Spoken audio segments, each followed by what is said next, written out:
আমি মরহুমা বেগম খালেদা জিয়ার বড় সন্তান তারেক রহমান। উনি জীবিত থাকাকালীন অবস্থায় ওনার কোনো ব্যবহারে, ওনার কোনো কথায় যদি কেউ আঘাত পেয়ে থাকেন, তাহলে মরহুমার পক্ষ থেকে আমি আপনাদের কাছে ক্ষমা প্রার্থী। দোয়া করবেন আল্লাহ তাআলা যাতে ওনাকে বেহেশত দান করেন। এই মৃত্যুর দায় থেকে ফ্যাসিবাদী হাসিনা কখনো মুক্তি পাবে না। স্বৈরাচারী শেখ হাসিনা, ফ্যাসিবাদী হাসিনা স্রেফ প্রতিহিংসা চরিতার্থ করার জন্য দেশনেত্রীকে তার শহীদ স্বামীর স্মৃতি বিজড়িত বাড়ি থেকে উৎখাত করে। যারা তাকে জেলে পাঠিয়েছে, যারা তাকে গৃহহীন করেছে, তারা রান্না করা খাবার খেতে পারেনি, পালিয়ে যেতে বাধ্য হয়েছে। দেশনেত্রী বেগম খালেদা জিয়া বলতেন, দেশের বাইরে আমার কোনো ঠিকানা নেই, বাংলাদেশ হলো আমার ঠিকানা। এই দেশ, এই দেশের মাটি ও মানুষ আমার সব কিছু।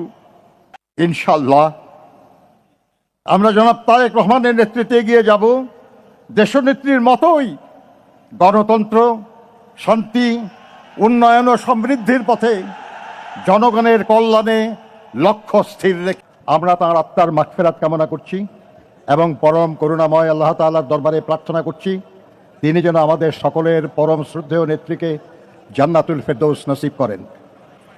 ওনার মৃত্যু সংবাদ মুহূর্তের ভিতর ছড়িয়ে পড়লে দেশ বিদেশে সকল বাংলাদেশি মানুষ শোকে বিহ্বল হয়ে পড়ে এবং মূল ধারা থেকে সোশ্যাল মিডিয়া পরিপূর্ণ হয়ে ওঠে তাদের দোয়া ও প্রার্থনায়।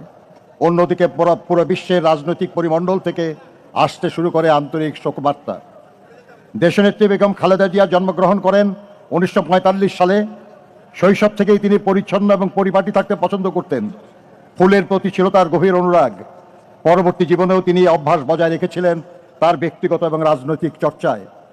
তাই তার রাজনীতিও ছিল নিজের মতোই সৌন্দর্যমণ্ডিত।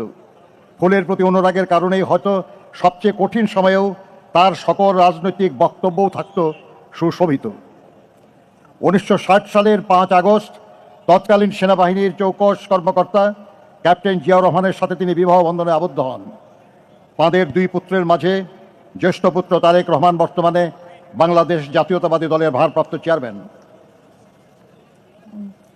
এবং কনিষ্ঠ পুত্র আরাফাত রহমান কোকো স্বৈরাচারী আওয়ামী লীগ সরকারের রাজনৈতিক প্রতিহিংসার শিকার হয়ে মালয়েশিয়ায় অবস্থানকালে প্রকৃতপক্ষে বিনা চিকিৎসায় 2015 সালের 24শে জানুয়ারি মাত্র 45 বছর বয়সে ইন্তেকাল করেন।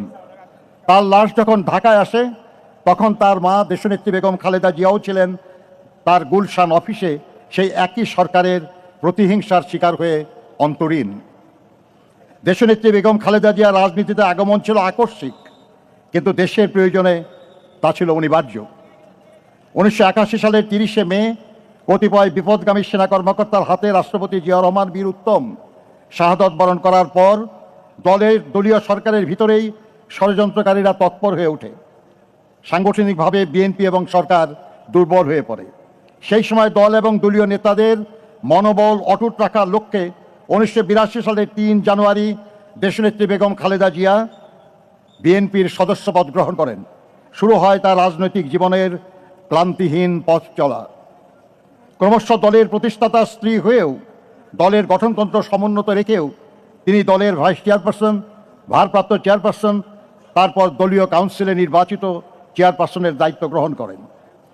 তার 43 বছরের রাজনৈতিক জীবনের 41 বছরই তিনি দেশের অন্যতম প্রধান রাজনৈতিক দল বিএনপির শীর্ষ নেতা হিসাবে নেতৃত্ব দিয়েছেন, দলকে সুসংহত করেছেন, শক্তিশালী করেছেন। দীর্ঘ 9 বছর স্বৈরাচারী এরশাদের বিরুদ্ধে অবিরাম লড়াই করে 1991 সালে অবাধ সুষ্ঠু নির্বাচনের মাধ্যমে বিএনপিকে পুনরায় রাষ্ট্র ক্ষমতায় অধিষ্ঠিত করেন তিনি। জাতির কাছে তিনি পান আপসহীন দেশনেত্রীর মর্যাদা। দেশ ও দেশের মানুষের স্বার্থ রক্ষায় চির আপসহীন দেশনেত্রী দেশ বিদেশের কোনো অপশক্তির সামনে কখনো মাথা নত করেননি। কোনো প্রলোভন, কোনো ষড়যন্ত্র বা হুমকি তাকে তার জীবনের শেষ দিন অবধি আপোষের পথ বেছে নিতে বাধ্য করতে পারেনি। তিনি বরাবর থেকে গেছেন দেশের মানুষের পাশে। তিনি বলতেন, বিদেশে আমাদের বন্ধু আছে, প্রভু নেই। জনগণের কল্যাণে গ্রহণ করেছেন একের পর এক যুগান্তকারী কর্মসূচি। উন্নয়ন ও সমৃদ্ধি অর্জনে তার সাফল্য বাংলাদেশকে বিশ্ব চিনেছিল ইমার্জিং টাইগার হিসাবে। জনগণের ভালোবাসায় সিক্ত হয়ে প্রধানমন্ত্রী নির্বাচিত হয়েছিলেন 3 বার। প্রতিটি জাতীয় নির্বাচনে একজন ব্যক্তি যতটি আসনে প্রতিদ্বন্দ্বিতা করতে পারে তিনি তা করেছেন, এবং নির্বাচনে 5টি করে, এবং শুধু 2008 সালে 3টি আসনে প্রতিদ্বন্দ্বিতা করে সব কয়টি আসনে বিজয়ী হয়েছেন তিনি। জনগণের প্রকৃত সমর্থনে এবং বিপুল ব্যবধানে নির্বাচনে পরাজয়ের গ্লানি তাকে স্পর্শ করতে ব্যর্থ হয়েছে বারবার। জনপ্রিয়তার এমন দৃষ্টান্ত শুধু বাংলাদেশে নয়, বিশ্বে বিরল। তিনি ছিলেন বাংলাদেশের প্রথম এবং মুসলিম বিশ্বে দ্বিতীয় নারী প্রধানমন্ত্রী। গণতন্ত্রকে ভালোবেসে তিনি গণতন্ত্র পুনঃপ্রতিষ্ঠার জন্য লড়াই করেছেন এবং দায়িত্ব পেয়ে গণতন্ত্রকে কার্যকর করার উদ্যোগ নিয়েছেন বলেই দেশ বিদেশের গণতন্ত্রকামী মানুষ তাকে গণতন্ত্রের মাতা বলে সম্মানিত করেছে। উন্নয়ন ও সমৃদ্ধির লক্ষ্যে গৃহীত তার কর্মসূচি ছিল অসংখ্য। নারী শিক্ষার প্রসারে উপবৃত্তি প্রথা ও শিক্ষার জন্য খাদ্য কর্মসূচি, মুক্তিযোদ্ধা ও প্রবাসীদের কল্যাণের জন্য পৃথক মন্ত্রণালয় প্রতিষ্ঠা ছিল তার মাঝে অন্যতম। দেশনেত্রীর ব্যক্তিগত জনপ্রিয়তা, সাংগঠনিক সক্ষমতা এবং দেশের স্বার্থে অনমনীয়তা তার রাজনৈতিক প্রতিপক্ষ রাজনৈতিকভাবে মোকাবেলা করতে ব্যর্থ হয়ে তাকে ব্যক্তি শত্রু হিসাবে গণ্য করা শুরু করে।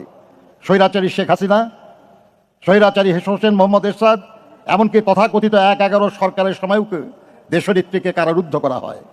ফ্যাসিবাদী হাসিনা স্রেফ প্রতিহিংসা চরিতার্থ করার জন্য দেশনেত্রীকে তার শহীদ স্বামীর স্মৃতি বিজড়িত বাড়ি থেকে উৎখাত করে এবং মিথ্যা অভিযোগে 17 বছরের কারাদণ্ডে দণ্ডিত করে। তবুও আধিপত্যবাদী অপরাজনীতির সাথে তিনি আপোষ করেননি মত প্রকাশের স্বাধীনতা কিংবা ভোটাধিকারের প্রশ্নে। ফলে তিনি হয়ে উঠেছিলেন ফ্যাসিস্ট শাসন বিরোধী লড়াইয়ের অনন্ত অনুপ্রেরণা।